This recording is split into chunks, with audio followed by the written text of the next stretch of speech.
وعباد الرحمن الذين يمشون على الأرض هونا وإذا خاطبهم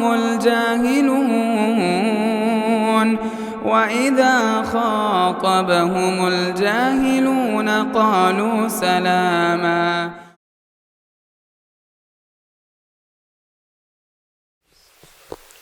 السلام علیکم ورحمۃ اللہ وبرکاتہ.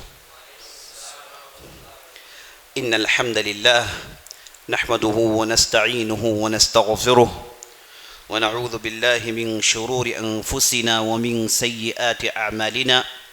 من يهده الله فلا مضل له ومن يضلل فلا هادي له واشهد ان لا اله الا الله وحده لا شريك له وأشهد أن محمدًا عبده ورسوله.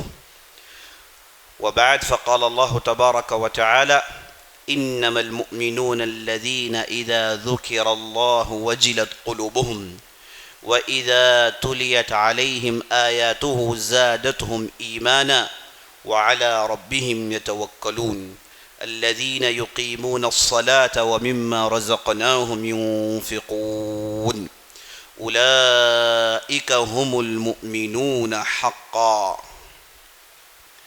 وقال عليه الصلاة والسلام: الإيمان أن تؤمن بالله وملائكته وكتبه ورسله واليوم الآخر والقدر خيره. صدق الله ورسوله صلی اللہ علیہ وسلم. تمام قسم کی تعریفیں و بڑائی و بزرگی اللہ رب العالمین کے لیے ہے، جو ہمارا مالک حقیقی ہے، خالق حقیقی ہے، مدبر حقیقی ہے.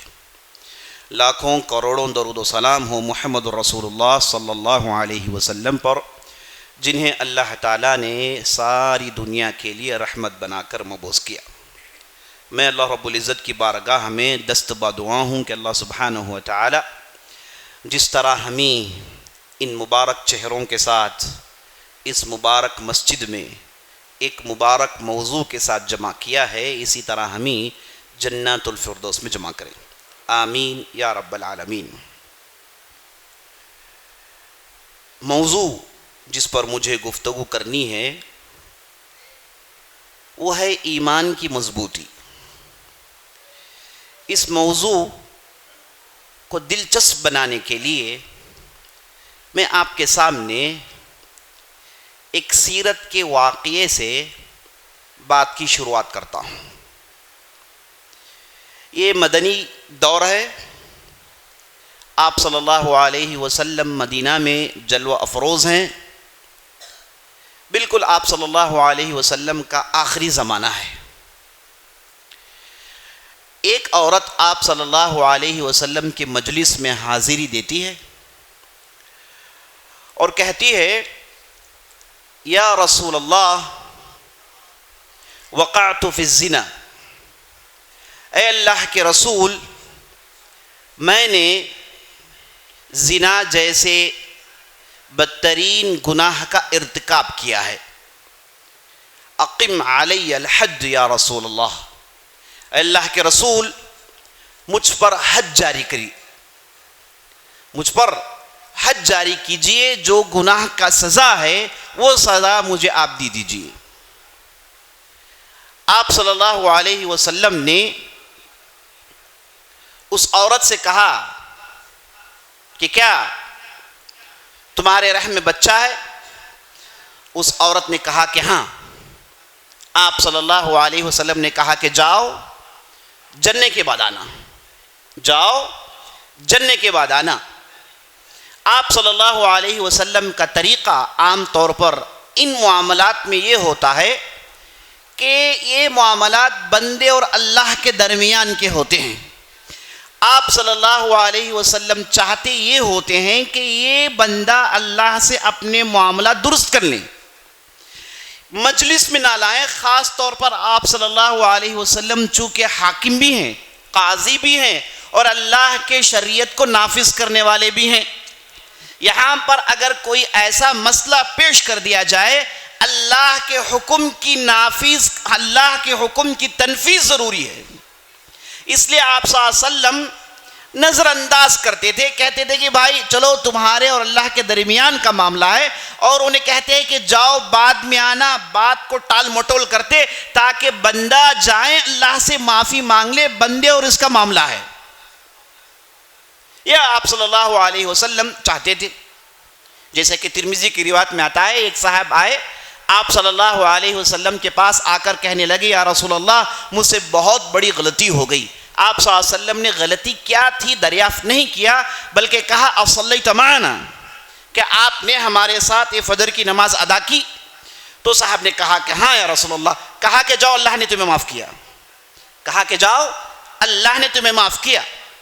آپ صلی اللہ علیہ وسلم ان معاملات میں چاہتے یہ ہیں کہ بندہ اور اللہ یہ دونوں اپنے معاملے کو سدھار لیں, یہ مجلس میں نہ لایا جائے. تو آپ صلی اللہ علیہ وسلم نے اس عورت کو جو سیرت کی کتابوں میں الغامدیہ کے نام سے مشہور ہے, کہا کہ جاؤ بچہ جننے کے بعد آنا. چونکہ بچہ جننے کے لیے 9 مہینے کا وقفہ ہوتا ہے, 10 مہینے کا وقفہ ہوتا ہے, تب تک اس عورت کا دل بدل جائے گا اور یہ عورت اپنے معاملات اللہ کے پاس پیش کر کے اپنی غلطیوں کی تلافی وہاں کر لے گی. اور یہ اللہ کی بندی گئی. اسے غلطی کا احساس اتنا گہرا تھا اور گناہ کا ارتکاب کا اثر دل میں اتنا زیادہ تھا کہ وہ عورت اس غلطی کو سوچ سوچ کے سکڑ رہی ہے. چاہتی یہ ہے کہ یہ غلطی کی جو گندگی اس پر لگ گئی ہے اس گندگی سے باہر نکل جائیں. اور اللہ کی شریعت میں یہ چیز ہے کہ اگر دنیا میں گناہوں کے لیے جو حدود متعین ہیں وہ حدود کی تنفیذ ہو جائے تو قیامت کے دن اس گناہ کے تعلق سے پوچھا نہیں جائے گا, قیامت کے دن اس پر مؤاخذہ نہیں ہوگا. یہ شریعت کا قانون ہے. اس لیے وہ عورت یہ چاہتی ہے کہ اللہ کے بارگاہ میں جا کے کھڑیں اس گناہ کے ساتھ, اور اللہ چاہے تو معاف کریں, چاہے تو سزا دیں. اور سزا کیا ہے؟ جہنم میں پھینک دیا جائے گا. اور جہنم اور جنت یہاں پر 1-2 دن کئی ہزار سال کے ہوتے ہیں. تو وہ عورت چاہتی یہ ہے کہ قیامت کے دن میرا پاک دامن ہو, اللہ کے ہاں حاضری ہو تو میں صاف شفاف بن کر جاؤں اور جنت کی مستحق بن جاؤں. یہ اس کی سوچ ہے. یہ عورت تو واپس چلی گئی, اللہ کے رسول کے حکم کی اس نے تعمیل کی, لیکن رات اس پر بڑے گراں گزرتے تھے اور ہمیشہ اس چیز کے منتظر تھی کہ میں اس بچے کو کب جنوں گی اور دوبارہ آپ صلی اللہ علیہ وسلم کی بارگاہ میں حاضری کب دوں گی. یہ پاپ سوچ کر تڑپنا, گناہوں کو یاد کر کر کے سکڑنا, دل میں گناہوں کا گراں برداشت کرنا, عزیز ساتھیوں اسی کو ایمان کہتے ہیں. آپ صلی اللہ علیہ وسلم سے مروی ہے کہ جب بندے مومن سے گناہ سرزد ہوتا ہے, وہ غلطی کرتا ہے, تو اس گناہ کا بوجھ اپنے سینے میں احد کے پہاڑ کے برابر محسوس کرتا ہے.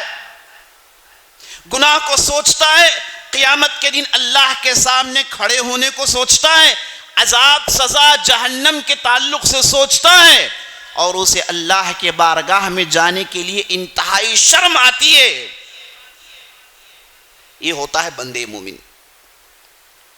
لیکن جو منافق ہوتا ہے ہزاروں گناہ کر لیں, بڑے سے بڑے گناہ کر لیں, یہ ٹھس سے مس نہیں ہوتا. اس کے لیے تو گناہوں کی مثال ایسی ہے کہ اس کے ناک میں ایک مچھر بیٹھا اور اس نے اس مچھر کو ایسے کر کے اڑا دیا, کوئی احساس نہیں, دل مردہ ہے. منافق کا دل مردہ ہوتا ہے, اسے غلطیوں کا احساس نہیں ہوتا. لیکن مومن کا دل زندہ ہوتا ہے, غلطیوں کا احساس اس کے اندر ہوتا ہے, وہ تڑپتا ہے. اور خاص طور پر قیامت کے دن کی اس ذلت کو سوچ کر, قیامت کے دن اللہ کے غیظ و غضب کو سوچ کر, دل ہی دل میں وہ روتا ہے اور اللہ سے دعا کرتا ہے کہ اللہ مجھے اس گناہ سے باہر نکال دے. تو اس غامدیہ عورت کا بھی یہی معاملہ تھا. وہ گئی, بچہ جننے کے بعد اپنے ہاتھ میں بچہ لے کر آپ صلی اللہ علیہ وسلم کے مجلس میں دوبارہ حاضر ہوتی ہیں. اللہ اکبر.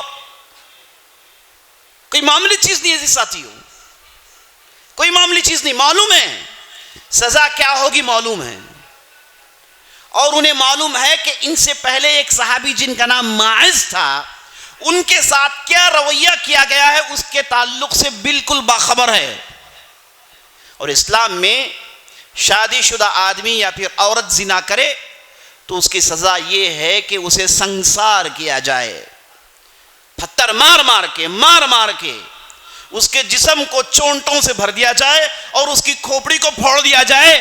آسانی سے موت نہیں آتی, یاد رکھ لیجئے ساتھیو. گڈھا کھود دیا جاتا ہے, اس میں اس مرتکب کبیرہ کو اتار دیا جاتا ہے اور اس پر پتھراؤ کیا جاتا ہے یہاں تک کہ موت نہ آ جائے. کوئی آسان چیز نہیں, جانتی ہیں وہ. یہ کوئی پہلا مسئلہ نہیں جو آپ صلی اللہ علیہ وسلم کے مجلس میں پیش کیا گیا ہے, کوئی پہلا مسئلہ نہیں. جانتی ہیں کہ ان کے ساتھ کیا سلوک ہوگا, لیکن پھر بھی آئی. یہ عزیز ساتھیوں ایمان کی بہت بڑی نشانی ہے.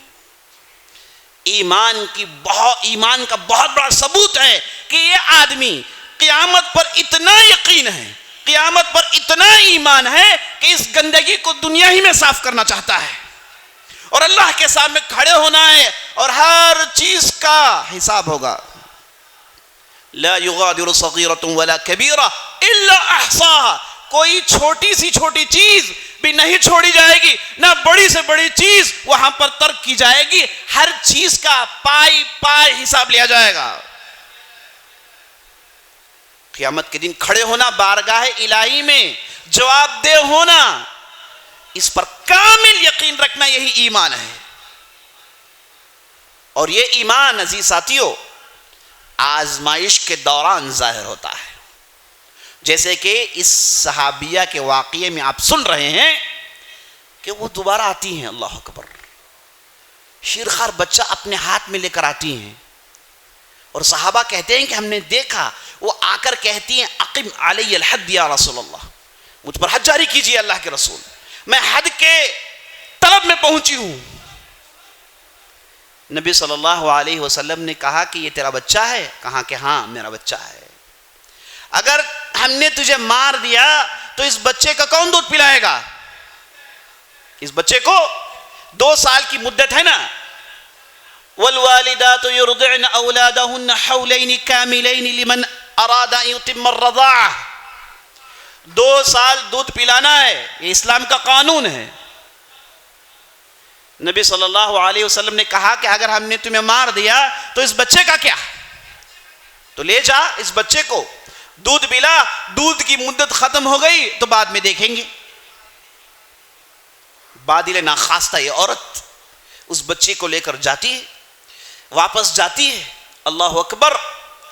2 سال دودھ پلاتی ہے اور صحابہ کہتے ہیں کہ ہم نے تو مسئلہ بھلا دیا تھا, ہم یہ سمجھ رہے تھے کہ اب یہ عورت تو چلی گئی, گمنام ہو گئی.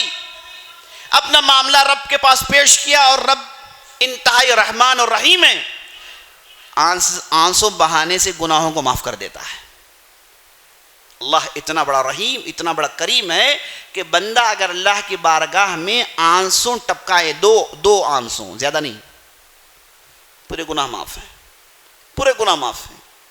یہ ہمارا رب ہے جو انتہائی رحمان اور رحیم ہے. اللہ اکبر. انتہائی کریم ہے, بندوں کے توبہ کو قبول کرتا ہے, بندوں کو معاف کرنا انتہائی پسند کرتا ہے.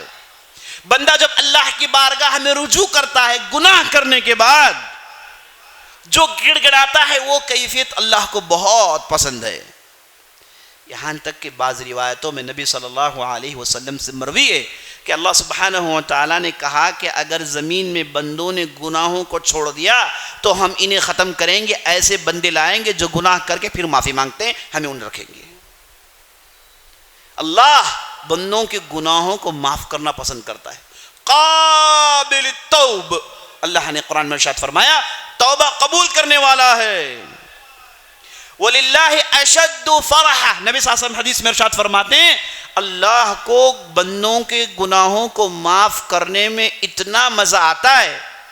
اور آپ صلی اللہ علیہ وسلم ایک واقعہ سناتے ہیں کہ ایک صحرا میں ایک آدمی اپنے پورے ساز و سامان کے ساتھ گزر رہا تھا اور صحرا میں چل رہا ہے اور کھانے پینے کے پورے سامان اسی اونٹ میں لدا دیے گئے ہیں، اور تھک کر ایک درخت کے پاس تھوڑی دیر کے لیے اپنا سر ٹیک دیتا ہے تاکہ راحت لے لے، اور جب اس کی آنکھ کھلتی ہے دیکھتا ہے کہ اونٹ اپنے پورے ساز و سامان کے ساتھ غائب، تو دوڑتا ہے کیونکہ معلوم ہے صحرا میں اگر کھانے پینے کے سامان نہ ہو تو صحرا تڑپا تڑپا کے مارتی ہے آدمی کو، ہے نا، صحرا کی موت بڑی خطرناک ہوتی، تو ادھر ادھر دوڑتا ہے، اونٹ اپنے پورے ساز و سامان کے ساتھ غائب، چاروں طرف تلاش کرنے کے بعد پھر اسی درخت میں پہنچتا ہے، سر ٹیک کر اس بار موت کا انتظار کرتا ہے۔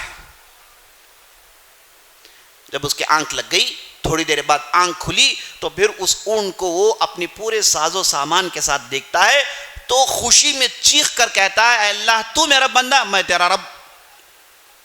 خوشی کے عالم میں اس نے جملے میں غلطی کر ڈالی، کہا کہ اے اللہ تو میرا بندہ میں تیرا رب۔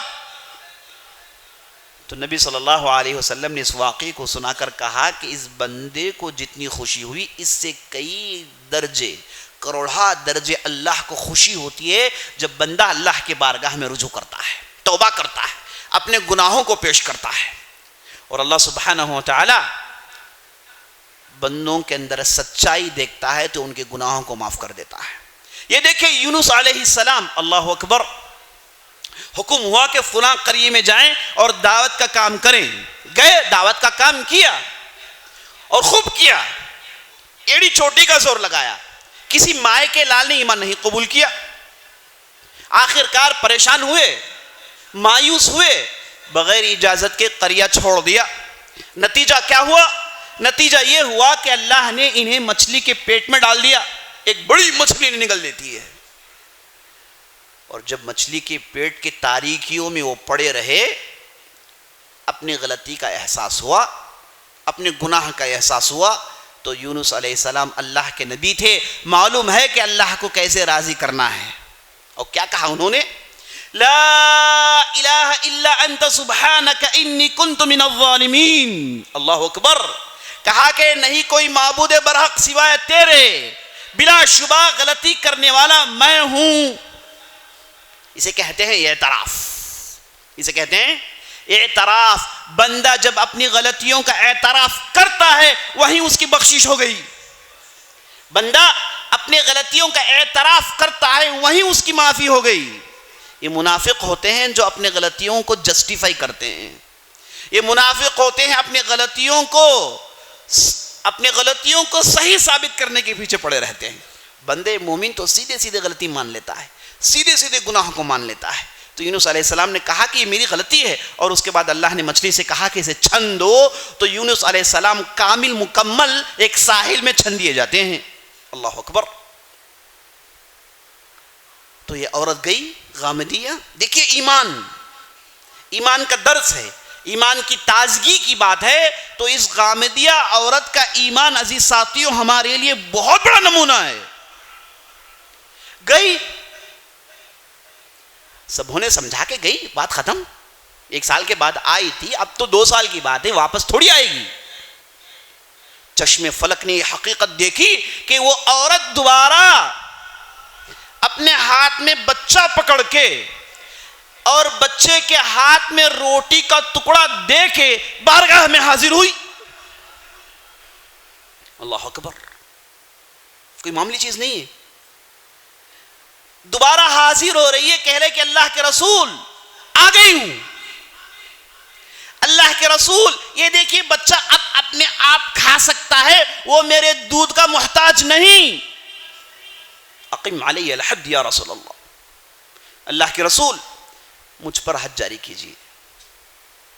آپ صلی اللہ علیہ وسلم کی حدیث ہے، آپ صلی اللہ علیہ وسلم کہتے ہیں فَادْرَعُ الْحُدُودَ بِالشُّبُهَاتِ، یہ جو اسلام کے حدود ہیں، چور کا ہاتھ کاٹنا، زانی پر حد جاری کرنا، یہ جو شدید پنشمنٹس ہیں، اس تعلق سے نبی صلی اللہ علیہ وسلم نے کہا کہ ادنا بھی شبہ ہے، ادنا ڈاؤٹ ہے تو آپ پنشمنٹ نافذ مت کیجئے، پنشمنٹ ایگزیکیوٹ مت کیجئے، گناہ کا وہ سزا لاگو مت کیجئے، اسے آپ ڈھکیل دیجئے پیجئے۔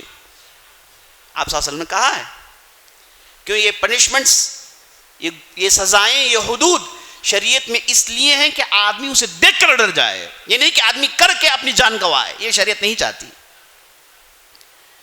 تو نبی صلی اللہ علیہ وسلم جو ایسے معاملات کو عفو درگزری کے ساتھ نظر انداز کرنا چاہتے ہیں، یہاں پر یہ عورت ایمان کا پہاڑ ماننے کو تیار نہیں ہے۔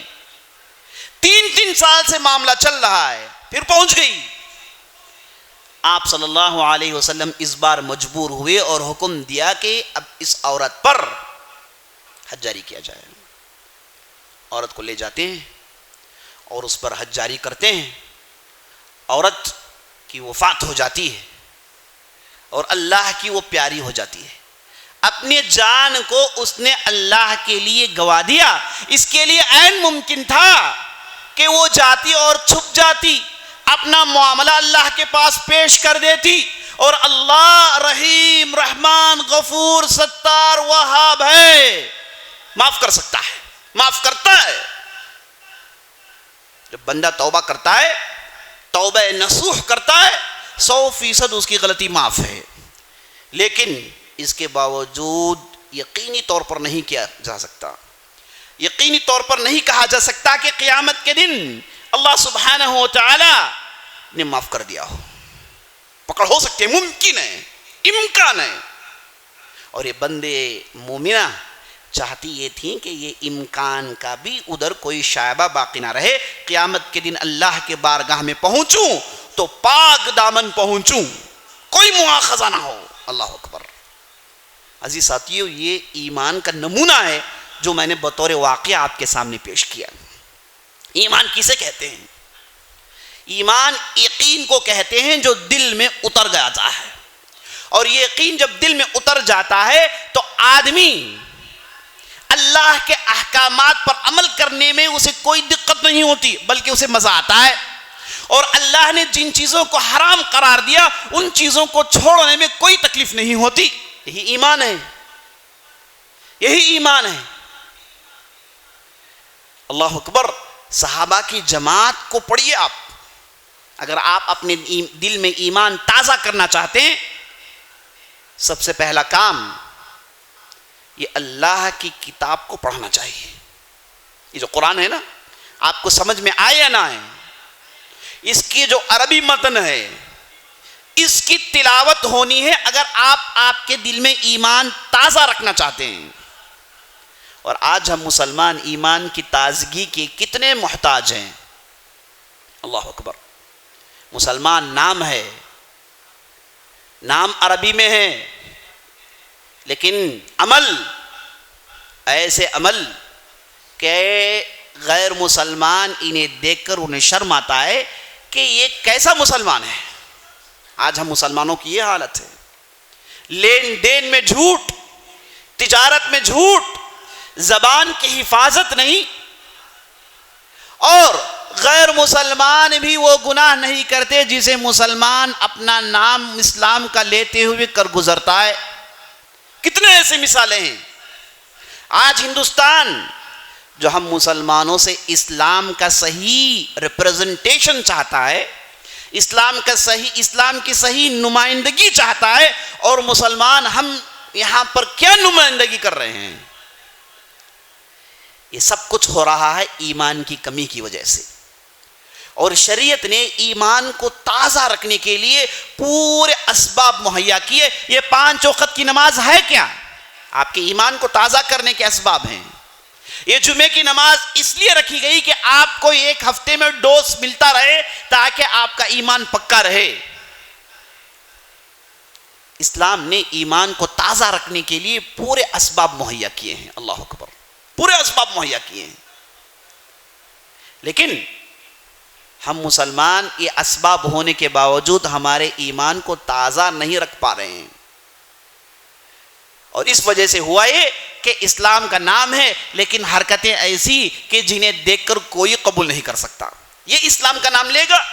یہ جھوٹ مکار، یہ جھوٹ بولنے والا، دوغلی پالیسی اختیار کرنے والا، لوگوں کے مال و دولت میں ڈاکہ ڈالنے والا، موقع ملنے پر اپنے مفاد کو پورا کرنے والا، یہ کیسا مسلمان ہو سکتا ہے؟ تو آج ہم مسلمان ایمان کی تازگی، ایمان کو مضبوط کرنے کے زیادہ محتاج ہیں. دینی باتیں سنیں، اللہ کے کلام کو پڑھیں تاکہ ایمان تازہ ہو جائے. عزیز ساتھیو، میں آپ کو ایک دوسری مثال دیتا ہوں. آپ کے سامنے مثال ہے جن کے اخبار آپ روز سنتے ہیں. یہ آپ کے سامنے فلسطینی بھائی، یہود نے، اللہ نے قرآن میں ارشاد فرمایا کہ یہود ایک ایسی قوم ہے جہاں کہیں بھی جائے ان پر اللہ کی لعنت ہے، جہاں کہیں بھی جائے ان پر اللہ کی پھٹکار ہے، یہ کہیں پر بھی پنپ نہیں سکتے. اللہ نے یہودیوں پر ہمیشہ کی لعنت بھیجی ہے. لیکن 2-3 سال پہلے ساری دنیا کے لوگوں نے کہا کہ قرآن میں تو ان پر لعنت ہے لیکن یہ تو ایسی ترقی کیے ہوئے ہیں، ساری دنیا کے لوگ ان سے تجارت کرتے ہیں اور ساری دنیا میں وہ ہیومینٹی کا ڈنکا بجا رہے ہیں، ساری دنیا میں یہ بتا رہے ہیں کہ کیسے بستیوں کو ترقی کی جا سکتی ہے، کیسے دولت جمع کی جا سکتی ہے، ساری دنیا کو یہ درس دے رہے ہیں انسانیت کا. لیکن 7 اکتوبر کے واقعات کے بعد ساری دنیا نے جان لیا کہ کس حد تک قرآن کی بات سچی ہے. یہ باتیں تو بڑی کرتے ہیں، چہرے تو ان کے گورے ہیں لیکن دل ان کے انتہائی کالے ہیں. اور ان لوگوں نے فلسطینی مسلمانوں پر جو ستم ڈھائے ہیں، جو مصائب و آلام کے پہاڑ توڑے ہیں، کچھ کم نہیں عزیز ساتھیوں، کچھ کم نہیں. لیکن سب کچھ گوا دیا. بچوں کو گوا دیا، عورتیں شوہروں کو گوا دیا، شوہریں بیویوں کو انہوں نے گوا دیا، گھر ڈال دیے گئے.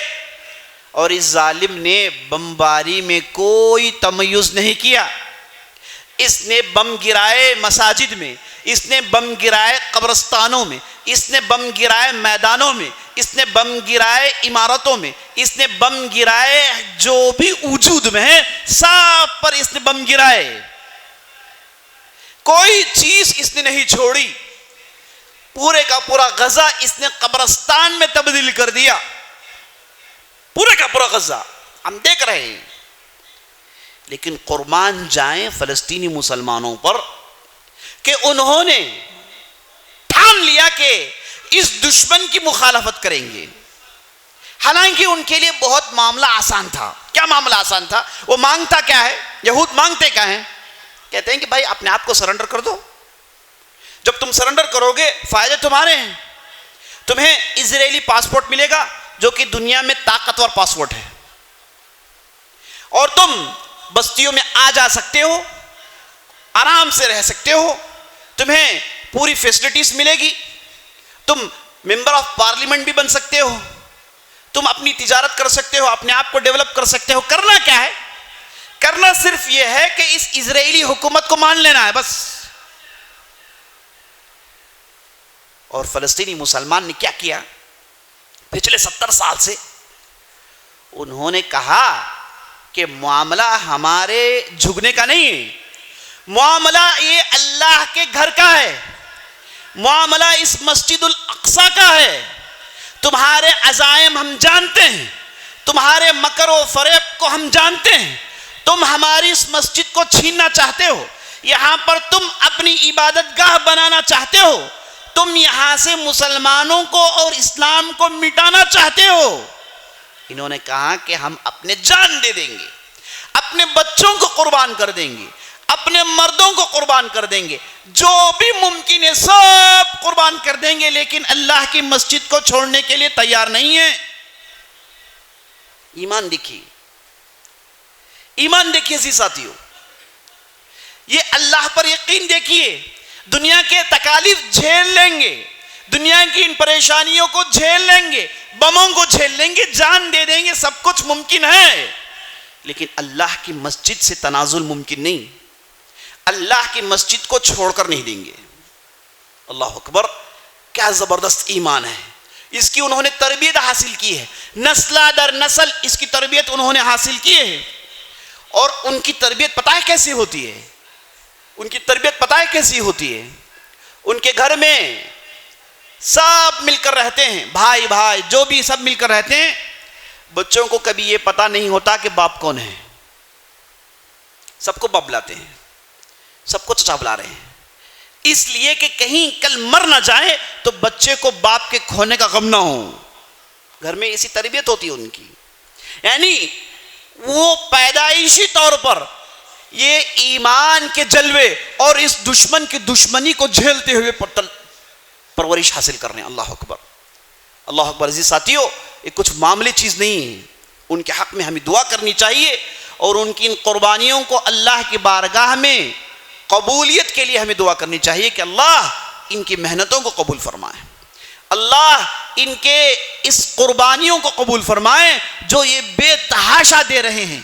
اللہ سبحانہ و تعالیٰ ان کے شہداء کو قبول فرمائے اور دنیا میں انہیں بلند، آخرت میں انہیں بلند مرتبہ عطا کریں، آمین یا رب العالمین۔ تو عزیز ساتھیو، ایمان کا ایک یہ بھی نمونہ ہے۔ بات آگے بڑھائیے اور دیکھیے کہ ایمان کے لیے لوگوں نے کیسی کیسی قربانیاں نہیں دی۔ یہ جو ایمان ہے نا، یہ ایمان عزیز ساتھیو بندے مومن کے دل میں یہ ڈیمانڈ کرتا ہے کہ تم کتنی قربانی اللہ کے لیے دے سکتے ہو۔ ایمان جب دل میں داخل ہو جاتا ہے، ہر قسم کی قربانی دینے کے لیے تیار ہو جاتے ہیں۔ یہ مصعب بن عمیر، مکے کی وادیوں میں مصعب بن عمیر کو ہم پڑھتے ہیں۔ مصعب بن عمیر کون ہے؟ سیرت کی کتابوں میں آپ دیکھیں گے کہ کہتے ہیں یہ بنو عبد الدار سے ان کا تعلق ہے، قریش کا ایک مضبوط قبیلہ، اور یہ اتنے مالدار تھے کہ ایک لباس ایک مرتبہ پہن لے تو دوبارہ اس لباس کو نہیں پہنتے تھے، اور خوشبو اتنا عمدہ استعمال کرتے تھے کہ یہ اگر کہیں سے گزرے لوگوں کو معلوم ہو جاتا ہے کہ یہاں سے تھوڑی دیر پہلے مصعب بن عمیر کا گزر ہوا ہے۔ مکے کی وادیوں میں آپ صلی اللہ علیہ وسلم پر ایمان لانے والوں میں سے، شروع میں ایمان لانے والوں میں سے ربیع الاول میں ان کا شمار ہوتا ہے، اور ایمان لاتے ہیں کس حالت میں لاتے ہیں؟ یہ وہ زمانہ تھا اگر کسی نے اپنی زبان میں لا الہ الا اللہ لایا تو اس نے تو موت کو دعوت دے دی، اس کی تو شامت آنی ہی آنی ہے، اسے تو مرنا ہی مرنا۔ یہ وہ زمانہ تھا، جو کوئی بھی ایمان کا اعلان کرے اسے موت کے گھاٹ اتار دیا جاتا تھا۔ اس ہنگامے میں، اس گہما گہمی میں، اس کے دوران عزیز ساتھیوں ہم دیکھتے ہیں مصعب بن عمیر، آپ صلی اللہ علیہ وسلم کی دعوت ان کے کانوں میں پڑتی ہے اور اس دعوت پر غور کرتے ہیں، اور دنیا کی حقیقت انہیں معلوم ہو جاتی ہے کہ یہ چند دنوں کی دنیا ہے، اب اس دنیا کے بعد ہمیشہ کی قیامت میں ہے۔ یہ احساس ان کے دل میں پیدا ہوتا ہے تو سیدھے بارگاہ رسالت میں پہنچتے ہیں اور ایمان قبول کر لیتے ہیں۔ ایمان قبول کرنے کے بعد ہوتا کیا ہے؟ ایمان قبول کرنے کے بعد ان کی والدہ ان کی دشمن ہو جاتی ہے، ان کے دوست احباب دشمن ہو جاتے ہیں، پورا علاقہ ان کا دشمن ہو جاتا ہے۔ سب کہتے ہیں کہ تم نے تو پاگل پر ایمان لایا ہے، تم بے دین ہو گئے ہو، تم اپنے آبا و اجداد کے دین کو چھوڑ دیے ہو، تم اس محمد کے پیچھے چل رہے ہو جو کہ خود ایک بے دین ہے، نعوذ باللہ۔ کیسی کیسی باتیں انہوں نے نہیں سنی۔ اچھا اس زمانے میں تھا کیا؟ بڑی مشکل سے 10 سے 12 لوگ ایمان قبول کیے ہیں، اور پورے کا پورا مکہ یہ دین ابراہیمی کا جو دعویٰ کر رہے تھے اس پر عمل کر رہا ہے۔ اس ماحول میں ایک نیا دین آیا ہے. اب ہمارے ذہن جب ان واقعات کو پڑھتے ہیں اس طرف ہمارے ذہن نہیں جاتے, ہم تو اس ماحول کے حساب سے ان واقعات کو پڑھتے ہیں. طریقہ غلط ہے. آپ اس ماحول کو پہلے سمجھیں کہ جہاں پر ان لوگوں نے ایمان لایا ہے ماحول کیسے تھا. ماحول 10 سے 12 لوگ اسلام قبول کیے ہیں, بس نیا دین ہے. محمد چھپ چھپائے صلی اللہ علیہ وسلم بعض لوگوں کو لے کر بیٹھ رہے ہیں اور ان کے سامنے ایمان پیش کر رہے ہیں, باتیں ہو رہی ہیں, بس چھوٹی سی ٹولی ہے. کس کو پتا کہ یہ آگے چل کے اتنا بڑا انقلاب برپا کرنے والے, کس کو پتا؟ کس کو معلوم کہ آگے چل کے ساری دنیا میں ان کی حکومت ہونے والی ہے. اس وقت جن لوگوں نے ایمان قبول کیا انہیں السابقون الاولون کہا گیا. اس وقت جن لوگوں نے ایمان قبول کیا ان کے ایمان کا درجہ کچھ اور ہی ہے. اس وقت جن لوگوں نے ایمان قبول کیا انہوں نے واقعی ایمان قبول کیا. کوئی دنیاوی لذت, دنیاوی خواہشات کو دیکھ کر انہوں نے ایمان نہیں قبول کیا, بلکہ پورے کا پورا خالص ایمان کی وجہ سے ان لوگوں نے اسلام قبول کیا. مصعب بن عمیر اسلام قبول کرتے ہیں, اللہ اکبر, سب دشمن ہو گئے. والدہ جس کی دولت پر انہیں فخر تھا, جس کی دولت کو یہ خرچ کرتے تھے اور جس کی دولت پر مکے کی وادی میں یہ فخر سے سینہ ٹانگ کر چلتے تھے, اس والدہ نے کہا کہ تم گھر سے باہر جاؤ, تم میرے بچے نہیں ہو, تم تو بے دین ہو گئے. اور والدہ کو انہوں نے خیر آباد کہا. والدہ کو چھوڑنے کے لیے تیار, رشتہ داروں کو چھوڑنے کے لیے تیار, دولت کو چھوڑنے کے لیے تیار, وہ زیب وہ آسائش کو چھوڑنے کے لیے تیار, لیکن ایمان اسے چھوڑنے کے لیے تیار نہیں. اللہ اکبر, یہ ہے ایمان عزیز ساتھیو, اسے چھوڑنے کے لیے تیار نہیں. محمد صلی اللہ علیہ وسلم کی باتوں کو سننا ہی سننا ہے, چاہے ساری دنیا دشمن بن جائے. اللہ کی کتاب پر عمل کرنا ہی کرنا ہے, چاہے ساری دنیا دشمن بن جائے. سب کی دشمنی قبول, لیکن اللہ کی نہیں, اللہ کی ناراضگی نہیں. اس ماحول میں مصعب بن عمیر اسلام قبول کرتے ہیں, اور اس کے بعد ان کی زندگی کیا ہے؟ اس کے بعد ان کی زندگی کیا ہے؟ فاقہ, فقر, پریشانی. جو نوجوان مکے کی وادی میں ہر روز نیا کپڑا پہنتا تھا, اس کی حالت یہ ہے کہ وہ اب پھٹے پرانے کپڑے پہن رہا ہے, صرف اور صرف اس لیے کہ اس نے محمد پر ایمان لا لیا. اور تکالیف جھیل رہے, یہاں تک کہ نبی صلی اللہ علیہ وسلم نے مصعب بن عمیر کا انتخاب کیا مبلغ اول کی حیثیت سے اور مدینہ بھیجا. جب مدینے کے لوگ آئے, انہوں نے ایمان قبول کرنا, اسلام سیکھنے کی خواہش کا اظہار کیا, تو نبی صلی اللہ علیہ وسلم نے مصعب بن عمیر کا انتخاب کیا کیونکہ ان کے پاس قرآن کا وہ علم سینے میں جمع ہو گیا تھا, شریعت کا وہ علم سینے میں جمع ہو گیا تھا, جس کے لیے وہ بالکل اب اہل بن گئے کہ دوسروں کو سکھا سکتے ہیں. کوئی معمولی چیز نہیں ہے, کوئی معمولی چیز نہیں عزیز ساتھیو.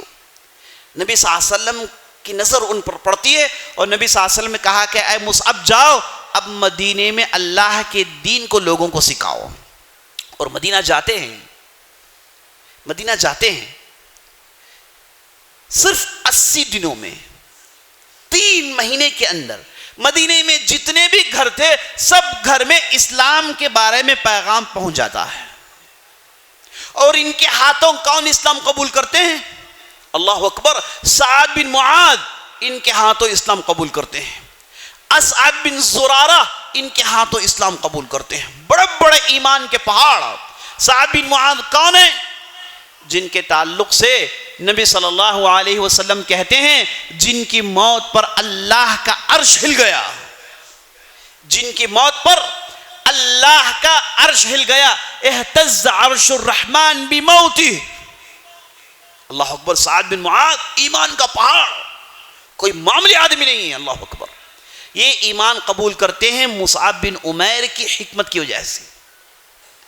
انہیں جب معلوم ہوا کہ ان کے قبیلے کے پاس کوئی مکے سے ایک آدمی آیا ہے جو اپنا دین پیش کر رہا ہے, تو بڑے غصے سے نکلے انہیں روکنے کے لیے، اور دور سے دیکھا کہ ایک باغیچے میں بیٹھے ہوئے ہیں، لوگوں سے گفتگو کر رہے ہیں۔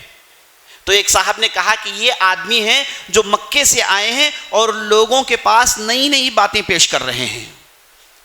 تو سعد بن معاذ بڑے غصے سے گئے، اس مقصد سے گئے کہ مصعب بن عمیر کو وہاں سے نکال دیں، اور جیسے ہی مصعب بن عمیر کا چہرہ سعد بن معاذ کی نظروں پر پڑا تو مصعب بن عمیر نے کہا کہ اے سعد رک جاؤ، مجھے معلوم ہے کہ تم بنو عبد الاشحل کے سردار ہو، میں کوئی غلط بات نہیں سنا رہا ہوں، میں تمہارے پاس صرف انصاف کی بات کروں گا، میری بات آپ سنیے، اگر میری بات تمہیں پسند آئے ٹھیک ہے قبول کر لینا، اگر پسند نہیں آئے تو میں چلا جاؤں گا، جھگڑے کی کوئی بات نہیں، سیدھی سیدھی بات۔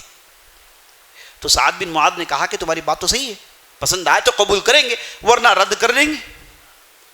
اور سعد بن معاذ بیٹھتے ہیں، کھڑے تھے کفر میں اور بیٹھتے ہیں مومن کے پاس، اب کھڑیں گے ایمان کے ساتھ، اللہ اکبر۔ مصعب بن عمیر نے سعد بن معاذ کو کچھ زیادہ نہیں بتایا، صرف قرآن کی چند آیتوں کی تلاوت کی، نبی صلی اللہ علیہ وسلم کے پیغام کو سنایا۔ تو سعد بن معاذ نے کہا کہ اس میں تو پوری سچائی ہے، اس کے علاوہ کچھ ہے کیا؟ اور اس کے بعد کہا کہ تمہارے دین میں داخل ہونے کے لیے کرنا کیا ہے؟ مصعب بن عمیر نے اللہ اکبر کہا کہ کچھ نہیں کرنا ہے، جاؤ نہا کر آؤ، میں تمہیں کلمہ پڑھاتا ہوں۔ وہ گئے نہا کر آئے، کلمہ پڑھاتے ہیں، اسلام میں داخل ہو گئے، اور جیسے ہی اسلام میں داخل ہوئے اللہ اکبر اپنے قبیلے کے پاس گئے اور جا کے کہنے لگے کہ خدا کی قسم تم میں سے میں کسی سے گفتگو نہیں کروں گا، بات چیت نہیں کروں گا جب تک کہ تم لوگ اسلام نہیں قبول کر لیتے۔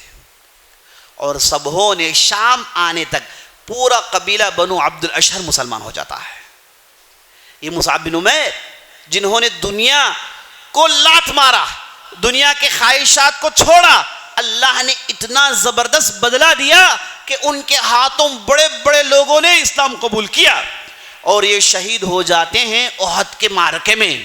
اور جب یہ شہید ہو گئے انہیں دفنانے کے لیے نبی صلی اللہ علیہ وسلم نے حکم دیا، تو معاملہ یہ ہے کہ انہیں کفنانے کے لیے کپڑا نہیں ہے، وہ شروع کا زمانہ تھا، قصبہ پرسی کا زمانہ تھا، تکلیف کا زمانہ تھا، انہیں کفنانے کے لیے پراپر کپڑے نہیں ہیں۔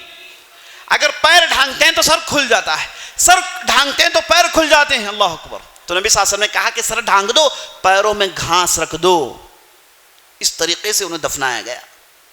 جب ایمان دل میں داخل ہوتا ہے عزیز ساتھیوں، یہی کچھ ہوتا ہے، آدمی دنیاوی لذات کو ختم کرتا ہے اور اپنا تعلق اللہ سے بڑھا لیتا ہے، اور اسے معلوم ہو جاتا ہے کہ دنیا کی حقیقت نہیں بلکہ ایک دھوکہ ہے۔ زُيِّنَ لِلنَّاسِ حُبُّ الشَّهَوَاتِ مِنَ النِّسَاءِ وَالْبَنِينَ وَالْقَنَاطِيرِ الْمُقَنطَرَةِ مِنَ الذَّهَبِ وَالْفِضَّةِ وَالْخَيْلِ الْمُسَوَّمَةِ۔ اللہ کہتا ہے کہ یہ دنیا کی چیزیں یہ تو چمکا دی گئی ہیں، اور جو مومن ہوتا ہے ان چمکنے والی چیزوں سے ٹھگتا نہیں۔ دنیا چاہے آپ جیسی بھی رہیں ایک دن ختم ہونے والی ہے کہ نہیں؟ ایک دن ختم ہونے والی ہے۔ اب اس کے بعد ہوگا کیا؟ اس کے بعد جائیں گے کہاں؟ ہوتا کیا ہے انسانوں کے ساتھ؟ کہاں جائیں گے؟ کیا یہ دنیا یہیں سے ختم ہے یا پھر اس کے بعد کوئی زندگی ہے؟ اب اس زندگی میں ہوگا کیا؟ اس خبر میں ہوگا کیا؟ کیا پوچھ تاچھ ہوگی؟ اور قیامت کے دن ہوگا کیا؟ ان چیزوں کو ہمیشہ مد نظر رکھنا ہے، اور صحابہ کے ساتھ یہی ہوتا تھا۔ ایک واقعہ سنا کے اپنی بات ختم کرتا ہوں۔ احد کی لڑائی چل رہی ہے، زبردست معرکہ، رزمگاہ گرم ہے۔ ایک صحابی آتے ہیں جنہوں نے ابھی ابھی اسلام قبول کیا تھا، ان کا نام تھا اسیرم۔ یہ آتے ہیں، آ کر کہتے ہیں اللہ کے رسول میں نے ابھی اسلام قبول کیا ہے، یعنی لڑائی کے دوران آئے تھے دشمنوں کے ساتھ اسلام کے ناموس کو چوٹ پہنچانے کے لیے۔ میدان میں اللہ سبحانہ و تعالیٰ انہیں ایمان دے دیتا ہے، عجیب و غریب چیز ہے ایمان. میدان میں مسلمان ہو جاتے ہیں. اور قیامت کی نشانیوں میں سے, یہ بھی آپ کو میں حدیث سنا دوں, قیامت کے نشانیوں میں سے آپ صلی اللہ علیہ وسلم کہتے ہیں کہ آخری زمانے میں جو کفار کے خلاف ملحمۃ الکبریٰ نامی ایک بہت بڑی لڑائی ہوگی, اس میں مسلمانوں کے 5 صف ہوں گے. ان میں سے 5 صف ہوں گے اور لڑائی 5 دن کے لیے چلے گی. شروع کے 4 دن مسلمانوں کو منہ کی کھانی پڑے گی. مسلمان ہار کی صورت دیکھیں گے. جیسے ہی ہار رہے ہوں گے مسلمانوں کے صفوں میں ارتداد پھیل جائے گا, یعنی مسلمانوں میں لوگ مرتد ہونا شروع ہو جائیں گے. اب اس کے برخلاف یہ جو رومی آئیں گے جن کی بہت بڑی لشکر ہوگی, 12,000 جھنڈے ہوں گے اور ہر جھنڈے تلے 12,000 کی نفری ہوگی. اتنی بڑی تعداد میں آئے ہوں گے. عین لڑائی میں ان کے صفوں میں لوگ اسلام قبول کریں گے. عین لڑائی میں ان کے صفوں میں لوگ اسلام قبول کریں گے. یعنی لڑائی کے میدان میں کفار کو جب ایمان کی کرنیں نظر آئیں گی وہ لپک کر اسلام قبول کرتے ہیں. تو یہ جو صحابی تھے اسیرم عین لڑائی کے موقع پر اسلام قبول کر لیتے ہیں اور سیدھے نبی صلی اللہ علیہ وسلم کے پاس آتے ہیں. آ کر کہتے ہیں اللہ کے رسول, اللہ نے مجھے ایمان سے سرفراز کیا ہے, اللہ کے رسول بتائیے کہ میں کیا کروں. نبی صلی اللہ علیہ وسلم نے کہا کہ کیا بتاؤں, رزمگاہ گرم ہے, یہاں پر اس وقت جان کی قربانی ضرورت ہے, جاؤ اللہ سے سودا کر لو. تو اسیرم تلوار سونت کے میدان میں اترتے ہیں. اتنے میں کوئی انہیں 2 دانے کھجور کے دے دیتا ہے کھانے کے لیے. تو وہ دانے اٹھاتے کھانے کے لیے. اتنے میں سوچتے ہیں کہ میں اس دانے کو کھاؤں اور اس کے بعد اسے چباؤں اور اس کے بعد پیٹ میں جائے, یہ تو بہت لمبا وقت ہے, یہ تو بڑا لمبا وقت ہے. میں تو جنت ابھی حاصل کرنا چاہتا ہوں, مجھے تو جنت کی ٹھنڈی ہوائیں آ رہی ہیں, میرے سامنے جنت کی جھلکیاں ہیں. یہ کہہ کے کھجور پھینکتے ہیں, تلوار لے کے رزمگاہ میں کودتے ہیں اور شہید کر دیے جاتے ہیں. اور جب نبی صلی اللہ علیہ وسلم کے پاس خبر پہنچتی ہے کہ اسیرم جو ابھی ابھی اسلام قبول کیے ہیں وہ تو شہید کر دیے گئے ہیں, تو نبی صلی اللہ علیہ وسلم نے کہا ہنس کر کہ ایسا بندہ جس نے اللہ کے لیے ایک سجدہ بھی نہیں کیا, ایسا بندہ جس نے اللہ کے لیے ایک سجدہ بھی نہیں کیا لیکن اس نے جنت حاصل کر لی. اللہ اکبر. اللہ کے لیے ایک سجدہ بھی نہیں لیکن اس نے جنت حاصل کر لی. عزیز ساتھیو, اللہ اکبر. ایمان. تو آج ہم ایمان کے انتہائی محتاج ہیں اور اسے ریفریش کرنے کے محتاج ہیں. کیسے ریفریش کریں, کیسے رینوویٹ کریں, کیسے اسے تازہ کریں؟ میں نے بتایا قرآن سے آپ کا تعلق ہونا چاہیے. پہلا نقطہ, قرآن سے تعلق ہونا چاہیے. روزانہ آپ کو قرآن میں کچھ نہ کچھ تو پڑھنا ہے. قرآن سے کوئی بہتر کتاب نہیں جو آپ کے ایمان کو تازہ کرے. جیسے خون کو صاف کرتے ہیں بعض دوائیاں, ویسے ایمان کو تازہ کرتا ہے قرآن کی تلاوت. قرآن سے تعلق رکھیے. نمبر 2, ایمان کو تازہ کرنے کے لیے نمبر 2, نیک لوگوں کے ساتھ مل بیٹھیے. نیک لوگوں کی صحبت یہ ایمان کو ہمیشہ تازہ کرتی رہتی. اور نمبر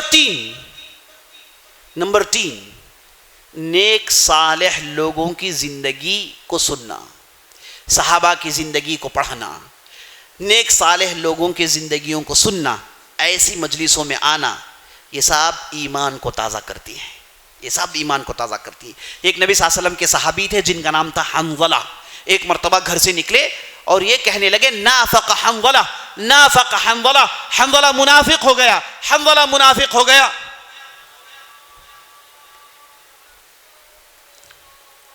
ختم کر لیں گے.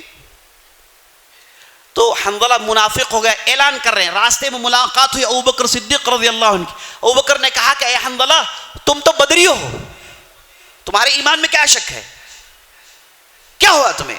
تو حنظلہ رضی اللہ عنہ نے کہا کہ ابو بکر صدیق معاملہ یہ ہے کہ میں نبی صلی اللہ علیہ وسلم کے مجلس میں ہوتا ہوں, میرا ایمان تازہ ہوتا ہے. نبی صلی اللہ علیہ وسلم جنت کی بات کرتے ہیں, جہنم کی بات کرتے ہیں, اللہ کے بارے میں بولتے ہیں تو سارے واقعات میرے سامنے ہوتے ہیں، میرا ایمان کا لیول بہت ہی اونچا ہوتا ہے، اور جب میں واپس گھر جاتا ہوں، اہل و عیال کے ساتھ مل بیٹھتا ہوں تو میں ان ساری چیزوں کو بھول جاتا ہوں، میں سمجھتا ہوں کہ یہ صرف منافقین کے ساتھ ہوتا ہے۔ تو ابوبکر صدیق نے کیا کہا؟ ابوبکر صدیق نے کہا کہ میرے ساتھ بھی یہی ہوتا ہے۔ ایمان کے پہاڑ نے کیا کہا؟ کہا کہ میرے ساتھ بھی یہی ہوتا ہے۔ تو چلو نبی صلی اللہ علیہ وسلم کے پاس جاتے ہیں۔ دونوں نبی صلی اللہ علیہ وسلم کے پاس پہنچتے ہیں، دونوں نے اپنا واقعہ سنایا تو نبی صلی اللہ علیہ وسلم نے کہا کہ اے حنظلہ، ایمان ایسے ہی ہوتا ہے، ساعتاً فساعہ، ایمان کبھی چڑھتا ہے اور کبھی گھٹتا ہے، اور بندے مومن کو چاہیے کہ ایمان چڑھانے کے پیچھے غور و فکر کریں، کیونکہ ایمان کا گھٹنا، مجلس سے آپ اٹھیے ایمان گھٹنا شروع ہو جاتا ہے۔ جب آدمی نیک کاموں میں انوالو ہوتا ہے، نیک کاموں میں اپنے آپ کو مصروف کرتا ہے تو اس کا ایمان چڑھتے رہتا ہے، اور جیسے ہی دنیاوی کاموں میں لگتا ہے ایمان گھٹنے لگتا ہے۔ جب گناہوں میں پڑتا ہے کبھی کبھار ایمان پورا دل سے نکل کے اس کے سر پر منڈلاتے رہتا ہے، جب وہ گناہ چھوڑتا ہے تو ایمان پھر داخل ہو جاتا ہے۔ اللہ سے دعا کریے کہ اللہ سبحانہ و تعالی ہمارے ایمان کو تر و تازہ رکھیں، اور ہمیں موت آئے تو حالت ایمان میں آئے، اور ہمارے ایمان کو اتنا مضبوط کریں کہ ہمیں اللہ گناہوں سے بچائیں اور ہماری عبادات میں مزہ آئیں۔ ھذا باللہ التوفیق، وصلی اللہ علی نبینا محمد وعلی آلہ وصحبہ اجمعین۔ مسجد عباد الرحمن کے پلیٹ فارم سے ہونے والی دعوت و تبلیغ کے مشن کو آگے بڑھانے میں ہمارا بھرپور ساتھ دیں۔ علم و عمل سے ناطہ جوڑنے کے لیے اہل علم سے جڑیں۔ مسجد عباد الرحمن کے یوٹیوب چینل کو سبسکرائب کریں اور آگے شیئر کرنا ہرگز نہ بھولیں۔ فجزاکم اللہ خیرا۔